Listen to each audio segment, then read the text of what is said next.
அனைவருக்கும் வணக்கம். நான் உங்கள் தம்பிரான் ரிஷபானந்து. நண்பர்களே, 7/6/2025 அருமையான சனிக்கிழமையை பொறுத்த வரைக்கும் பெருமாள் வழிபாடு மிக மிக சிறப்பானது. அதில் பக்ரீத் பண்டிகையோடு இணைந்து வந்திருக்கிறது. உலகளாவிய அனைத்து இஸ்லாமிய அன்பர்களுக்கும் என்னுடைய இனிய பக்ரீத் தின நல்வாழ்த்துக்கள்.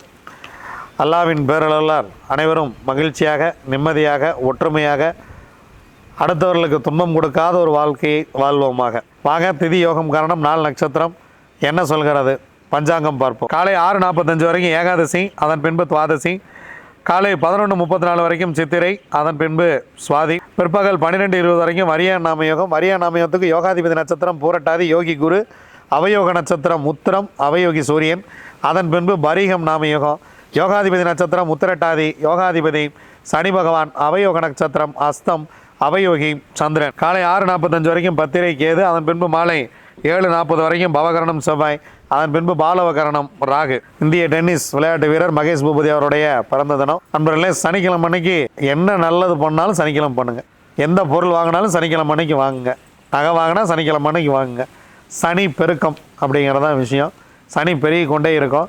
வாங்க, கிரக சூழ்நிலைகளை பார்க்கலாம். மேஷத்தில் சுக்கிரன், ரிஷபத்தில் சூரியன், புதன் குரு மிதுனத்தில், செவ்வாய் கடகத்தில் நீச்சம், கேது சிம்மத்தில், துலாம் ராசியில் சந்திரன் இருக்கிறார், கும்பத்தில் ராகு, மீனத்தில் சனி பகவான். வாங்க, 27 நட்சத்திரங்களுக்கு உண்டான பஞ்சவச்சி ராசி பலன்களை பார்க்க.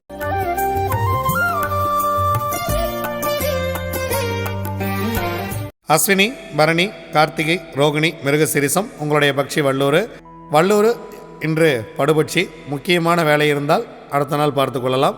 இறை வழிபாட்டை மேற்கொள்ளுங்கள், இறைவனை வழிபடுங்கள். முக்கியமான வேலைகள், முக்கியமாக ஏதேனும் துவங்குவதாக இருந்தால் படுபட்சி நாட்களில் செய்ய வேண்டாம். ஸோ அதுக்கு அடுத்ததாக வரக்கூடிய நாட்களில் பார்த்துக்கலாம். அன்றாட செய்யக்கூடிய வேலையை நீங்கள் செஞ்சுக்கிட்டே இருங்க. உங்கள் கடமைகளை செய்வதற்கு உங்களுக்கு எந்த விதமான தடையும் இல்லை. திருவாதிரை, புனர்பூசம், பூசம், ஆயில்யம், மகம், பூரம் உங்களுடைய பக்ஷி ஆந்தை. முதல் ஜாமம் உங்களுடைய பறவை அரசு வேலையில் இருக்கிறது. 100% வெற்றி. எடுக்கக்கூடிய காரியம் ரொம்ப அருமையாக வெற்றி பெறும். காலையில் ரொம்ப ஒரு அருமையான வேலையில் துவங்கியிருக்கு. அடுத்த 2 ஜாமம் உங்களுக்கு சிறப்பாக இல்லை. அதனால் அடுத்ததாக நீங்கள் என்ன செய்ய வேண்டும் என்பதை இந்த ஜாமத்திலேயே திட்டமிடுங்கள். 2ஆம் ஜாமம் தொழில் 25% வெற்றி. 3ஆம் ஜாமம் உங்களுக்கு சிறப்பாக இல்லை. 4ஆம் ஜாமம் ஊன் உங்களுக்கு 75% வெற்றி. 5ஆம் ஜாமம் நடை 50% வெற்றி. 6ஆம் ஜாமம் ஊன் 75% வெற்றி. 7ஆம் ஜாமம் உங்களுடைய பறவை அரசில் இருக்கிறது.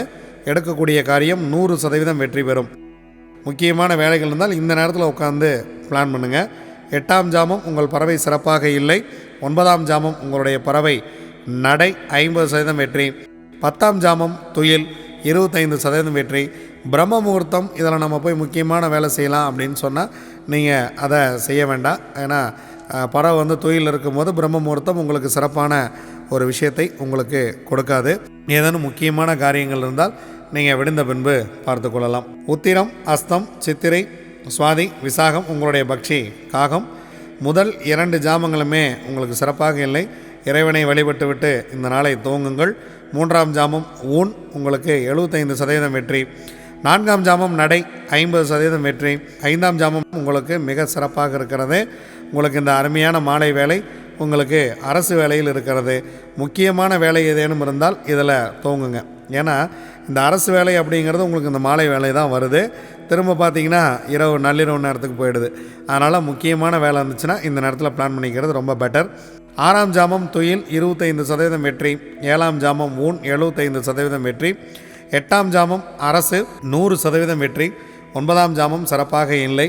10ஆம் ஜாமம் நடை பிரம்ம முகூர்த்தம் 50% மட்டுமே காரிய வெற்றியை கொடுக்கும். முக்கியமான வேலை இருந்தால் நீங்கள் முக்கியமாக செஞ்சே ஆகணும்னு தான் இந்த வேலையில் செய்யலாம். சிறப்பான வேலை வேண்டுமெனில் பிறகு பார்த்து கொள்ளலாம். அனுஷம், கேட்டை, மூலம், பூராடம், உத்திராடம் உங்களுடைய பக்ஷி கோழி. முதல் ஜாமம் உங்கள் பறவை சிறப்பாக இல்லை. 2ஆம் ஜாமம் ஊன் 75% காரிய வெற்றி. 3ஆம் ஜாமம் நடை 50% காரிய வெற்றி. 4ஆம் ஜாமம் மிக சிறப்பாக இருக்கிறது. இந்த மதிய வேலையை பயன்படுத்தி கொள்ளுங்கள். உங்களுக்கு இறைவன் கொடுத்த பொன்னான நேரம் இது. 100% காரிய வெற்றி. 5ஆம் ஜாமம் துயில் 25% வெற்றி. 6ஆம் ஜாமம் நடை 50% காரிய வெற்றி. 7ஆம் ஜாமம் துயில் 25% வெற்றி. 8ஆம் ஜாமம் ஊன் 75% வெற்றி. 9ஆம் ஜாமம் உங்களுக்கு மிகச்சிறப்பாக இருக்கிறது. 100% காரிய வெற்றி. அரசு வேலை செய்ய இருக்கிறது. 10ஆம் ஜாமம் சிறப்பாக இல்லை. பிரம்ம முகூர்த்தத்தில் நீங்கள் தான் வேலை செய்கிற மாதிரி இருந்தால் கொஞ்சம் முன்னாடியே இந்த வேலையிலே துவங்கிடுங்க. நான் ஏர்லி மார்னிங் கிளம்பி போகணும், இல்லை இந்த நேரத்தில் நம்ம கிளம்பி போனோம், 1 மணி நேரம் முன்பாகவே நீங்கள் கிளம்பி போனாலும் பரவாயில்ல. ஆனால் நீங்கள் போகக்கூடிய காரியம் வெற்றி அடையணும், சிறப்பாக செல்லணும் அப்படிங்கிறது தான் இதில் விஷயமே. திருவோணம், அவிட்டம், சதயம், பூரட்டாதி, உத்திரட்டாதி, ரேவதி உங்களுடைய பக்ஷி மயில். முதல் ஜாமம் ஊன் 75% காரிய வெற்றி. 2ஆம் ஜாமம் நடை 50% வெற்றி. 3ஆம் ஜாமம் சிறப்பாக இருக்கிறது, 100% காரிய வெற்றி. அதன் பிறகு வரக்கூடிய 3 ஜாமங்களுமே உங்களுக்கு சிறப்பாக இல்லை. காலையில் உங்களுக்கு 3 ஜாமும் மிக சிறப்பாகவே இருக்கிறது. அதனால் இந்த நேரத்தை பொன்னான வேலையை பயன்படுத்துங்கள். 4ஆம் ஜாமம் துயில், 5ஆம் ஜாமம் 6ஆம் ஜாமம் இரண்டுமே சிறப்பாக இல்லை. முக்கியமான வேலை இருந்தால் பிறகு பார்த்து கொள்ளலாம். 7ஆம் ஜாமம் நடை 50% காரிய வெற்றி. 8ஆம் ஜாமம் துயில் 25% வெற்றி. 9ஆம் ஜாமம் ஊன் 75% வெற்றி. 10ஆம் ஜாமம் பிரம்ம முகூர்த்தம் மிக சிறப்பாக இருக்கிறது. எதை துவங்குவதாக இருந்தாலும் இந்த நேரத்தில் துவங்குவது மிகப்பெரிய ஒரு வெற்றியை உங்களுக்கு கொடுத்துவிடும். இதுவரைக்கும் 27 நட்சத்திரங்களுக்கு உண்டான பஞ்சவச்சி ராசி பலன்களை பார்த்தா வாங்க நாம் தொடர்ந்து பயணிப்போம். நன்றி, வணக்கம். நான் உங்கள் தம்புரான் ரிஷபானந்தர்.